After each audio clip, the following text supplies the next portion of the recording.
So friends we are going to solve this problem. तो पहले मैं आपको बता देता हूँ कि क्वेश्चन में क्या इन्फॉर्मेशन गिवन है।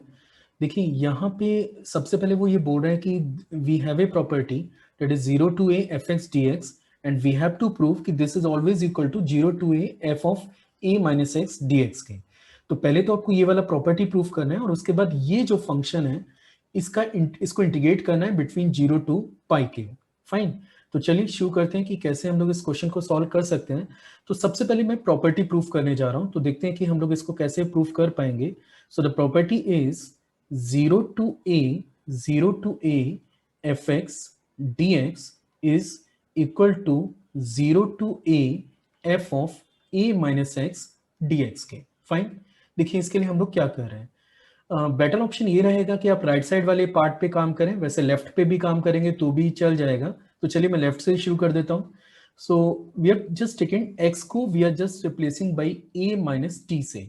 यहाँ ये जो x है इसको मैं a माइनस टी से रिप्लेस कर रहा हूँ।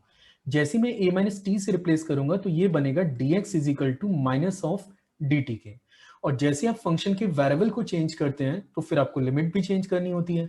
तो लिमिट आप कैसे चेंज करेंगे, सबसे पहले लोअर लिमिट डालेंगे। तो अगर मैं यहाँ पे x की जगह 0 डालता हूँ तो t इज इक्वल टू ए आएगा, मतलब जो लोअर लिमिट है।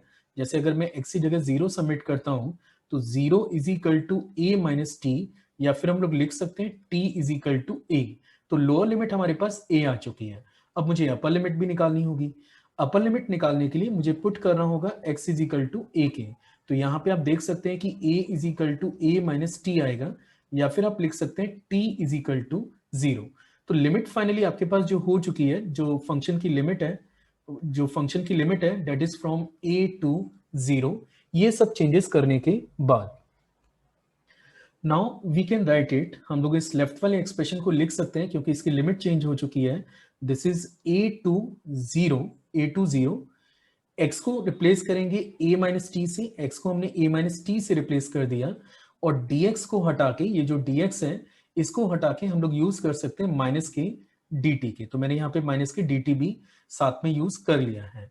अगले स्टेप में मैं इसे लिख सकता हूं माइनस के minus a to zero f of a minus T और dt के। अब देखिए हमें कुछ और बेसिक प्रॉपर्टीज की जरूरत होगी, तो मैं यहाँ पे आपको मेंशन कर देता हूँ कि मैं क्या क्या प्रॉपर्टी यूज करने जा रहा हूँ। सबसे पहली प्रॉपर्टी तो ये है कि अगर सपोज एक फंक्शन है a टू b और अगर आप उसे इंटीग्रेट कर रहे हैं बिटवीन a टू b और अगर आप फंक्शन के वेरिएबल को चेंज कर दें तो स्टिल इसके आउटपुट पे कोई चेंज नहीं आएगा। मतलब a to B F X D X बराबर होता है a to B F T D T के। तो मैंने बस कुछ नहीं किया है, वेरिएबल चेंज किया है, तो ये हमेशा सेम रहेगा। दूसरी जो प्रॉपर्टी हमें यहाँ पे जरूरत पड़ने वाली है वो है लिमिट को इंटरचेंज करने की, कि a to B F X D X बराबर होता है या it always equal to minus B to A और एफ एक्स डी एक्स के। फाइन। तो एक तो ये प्रॉपर्टी हमें यूज करनी है और एक ये वाली प्रॉपर्टी यूज करनी है। तो मैं उम्मीद कर रहा हूं कि अगले स्टेप में ही हमें आंसर मिलने जा रहा है। तो अभी आप देखिए कि ये स्टेप मेरे पास था, ये स्टेप मेरे पास था और इसके बाद मैं इसे कंटिन्यू कर रहा हूं। यानी कि सबसे पहले मैं लिमिट को इंटरचेंज करके ये माइनस हटा सकता हूं, यानी कि हम लोग इसे लिख सकते हैं 0 to A F of A minus T D T के। और साथ में एक लाइन और ऐड कर दीजिए कि फंक्शन का पैरामीटर भी अगर चेंज होता है तो भी एक्सप्रेशन पे कोई चेंजेस नहीं आएगा। तो finally we can also write 0 to A F of A minus X into D X के। तो फाइनली हमने क्वेश्चन का फर्स्ट पार्ट कर लिया है, जहां पे हमें प्रूफ करना था कि 0 to A F X D X is always equal to 0 to a f of a minus x and that is dx के। So first part we have completed here। अब चलते हैं क्वेश्चन को इंटीग्रेट करने में। तो देखते हैं कि क्वेश्चन हमारे पास है क्या। जिस फंक्शन को आपको इंटीग्रेट करना है वो फंक्शन है 0 to pi x sin x dx over 1 plus cos square x के। फाइनली ये फंक्शन को आपको इंटीग्रेट करना है। तो मैंने इसके लिए क्या किया, मैंने इसको इक्वेशन नंबर या फिर इसको आई लेट कर लेते हैं and we just taken the equation number 1।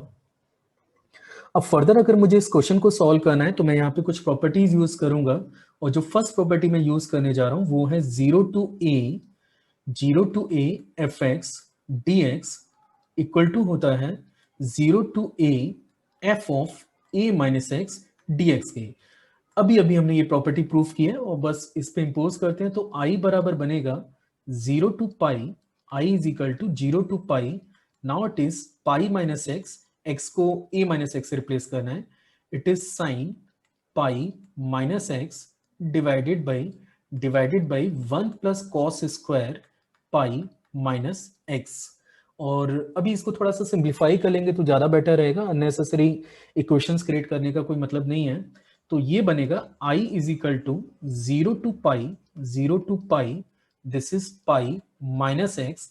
Now check this one, sine 180 minus theta या sine pi minus X simply sine X के बराबर होता है, तो हमने इसको साइन एक्स लिखा, और नीचे 1 प्लस कॉस 180 माइनस एक्स की बात करें, 180 माइनस थीटा की बात करें तो माइनस कॉस थीटा होता है, लेकिन पावर क्योंकि 2 है तो अगेन ये एक्चुअली कॉस स्क्वायर एक्स बन जाएगा। और अब आप इसे इक्वेशन नंबर 2 लेट कर सकते हैं।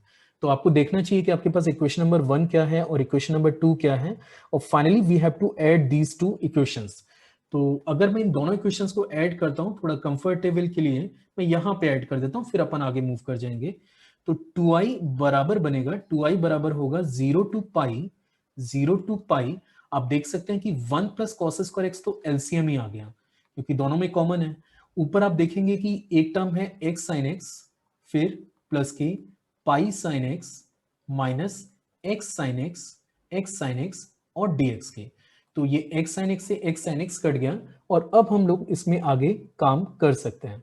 तो 2i मुझे मिल गया है, so we are having 2i we have 0 to pi, it is pi sine X divided by 1 plus cos square X dx के।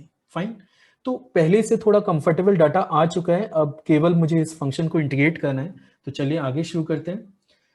यहाँ पे लेफ्ट में हमारे पास 2i है, ऑब्वियस सी बात है। राइट में अगर अपन चेक करें तो पाई को अपन बाहर कर सकते हैं, कांस्टेंट क्वांटिटी है, पाई को हम लोग बाहर कर सकते हैं। और इसके बाद the question is 0 to pi sine x over 1 plus cos square x and dx के। फाइन, वैसे इसमें और भी प्रॉपर्टीज लगाई जा सकती है, पर अब मैं कोशिश कर रहा हूं कि कम से कम प्रॉपर्टी यूज करके हम लोग इस फंक्शन को इंटीग्रेट कर लें। तो इसके लिए हमें क्या करना होगा, first of all I am taking cos x को, we are just taking t, cos x को मैंने t लेट कर लिया। फाइन, जब cos x को t लेट किया है तो minus sine x dx dt के बराबर होगा, minus sine x dx dt के बराबर होगा। और क्योंकि फंक्शन का पैरामीटर आपने चेंज किया है तो फंक्शन की लिमिट भी चेंज करनी पड़ेगी। तो लिमिट हमारे पास बनेगी cos 0, lower limit 1, so the lower limit is your 1। और अपर लिमिट की बात करूं तो हमें पाई डालना पड़ेगा, जो कि ये माइनस के 1 तक हो जाएगा। तो लिमिट भी हमारी चेंज हो चुकी है, यानी कि हम लोग क्वेश्चन को लिख सकते हैं 2i is equal to pi, 2i is equal to pi. Now the limit is between 1 to -1, then after minus dt divided by 1 plus t square के। So finally we have come to this step, और अब चलिए आगे इसे solve कर लेते हैं। तो ये बनेगा 2i इज इक्वल टू पाई, और ये जो माइनस है इसको मैं लिमिट को चेंज करने में यूज कर रहा हूँ। तो अब इसकी लिमिट हो जाएगी -1 से 1, और ये माइनस साइन अब हटा सकते हैं, that is dt upon 1 plus T square के। वैसे मैंने ऊपर भी डिस्कस किया था, लेकिन अभी मैंने प्रॉपर्टी यूज किया है a to b F X D X is equal to minus of b to a और एफ एक्स डी एक्स के। Fine, now 2i is equal to pi. अब इसको डायरेक्टली इंटीग्रेट कर लेते हैं, और इसको इंटीग्रेट अगर मैं कर रहा हूं तो इसका इंटीग्रेशन आएगा tan inverse t and the limit is between -1 to 1 के। ठीक है, इसके बाद अगर इसको सॉल्व कर रहे हैं तो आप देख सकते हैं कि ये बनेगा 2i is equal to pi, this is tan inverse 1 minus tan inverse of -1 के। हम लोग इसे लिख सकते हैं 2i is equal to pi, this is pi by 4 minus of minus pi by 4 के। Fine, this is minus pi by 4, तो 2i is equal to pi into pi by 2k। और फाइनली अगर मैं i पे comment करूं तो इस given function का जो इंटीग्रल है we are having pi square by 4k। तो finally this is the answer of the question. I hope so you have liked this video. Thanks for watching.